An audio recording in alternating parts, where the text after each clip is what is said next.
Welcome back to the shop. So I am assembling crown molding for a kitchen I'm working on. It's a three-piece crown molding system.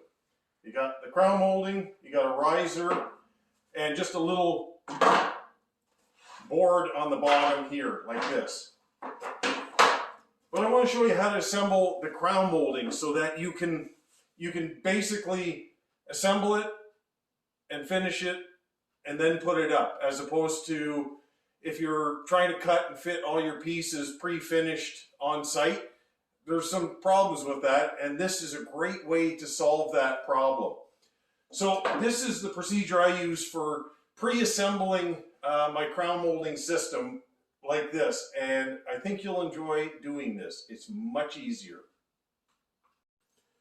So I've got my two pieces that I need for this one L-shaped piece of crown molding that I got to put up. So, put glue on the molding, and I want to get a good coverage on that. So I've got a good amount of glue over this whole part of the molding right here, okay? And you put it together. Now here's the thing, take a framing square and put it up to your molding, okay? There we go. And push it in tight into the framing square like that. And whatever you have for a nail gun, if it's an airline or whatever, I just want to shoot one nail into there and then push it tight again. Okay. And this is the thing, you're trying to do this as one person, and it's not easy, but just use your leg, use whatever it needs. So now the molding is together. I could leave it in this position like this, but I want to make sure that this molding never comes apart. So the second part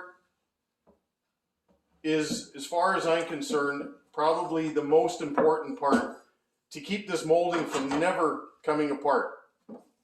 And I use a 23 gauge upholstery stapler with just 1/4 inch staples like this. Okay, very small.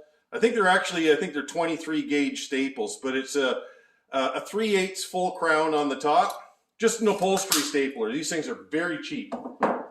Okay, and then all I want to do is pull my molding tight against my framing square.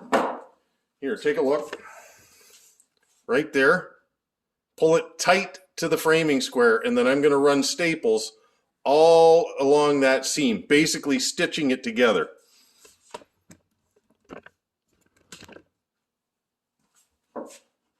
Okay, so pull it tight.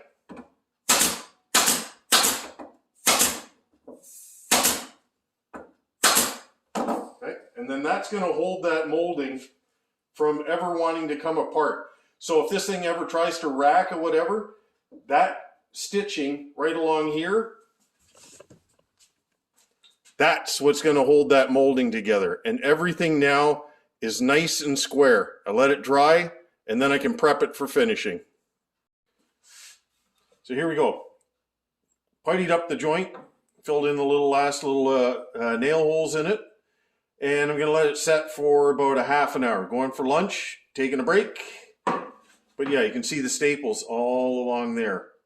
And what that's going to prevent is this thing from ever going like snapping open, because for that to do it, you actually have to pull those staples out for that to actually happen. So you'll never get a joint that cracks along your seam. And that's the beauty of stitching the back of it, because it just gives you that rigidity, and you're not relying on just these 3 nails and the glue to hold it on. It's mechanically held in the back. And for that to bust open, you literally have to snap that thing and pull all those staples out. And I like the just the 1/4 inch staples, because I know even if you've got, if you're doing MDF crown molding or anything like that, where it's really thin, where it starts to get into that deep part of the profile, they never poke through the face. You go a little longer, yeah, you might end up having that happen. But this is the best method I've had, and when I've done it with this method, I've never had one where the molding has cracked apart, and it solved a large bunch of problems that I had in the past with moldings that would crack open. So if you're assembling crown molding, kind of like what I'm doing here, just a couple of helpful things: a good framing square and the upholstery staple gun. Like, that thing is just an absolute lifesaver. It's one of the best tools in my shop. But what it does allow you to have is you've got now an ability to pre-assemble crown molding, baseboards, whatever you want, but you can make them nice and strong enough so that when you're moving around and you can hit it off of something, it's not going to fall apart on you. And then you can spray it, you can do all the finishing that you want on it without worrying that it's going to fall apart on you.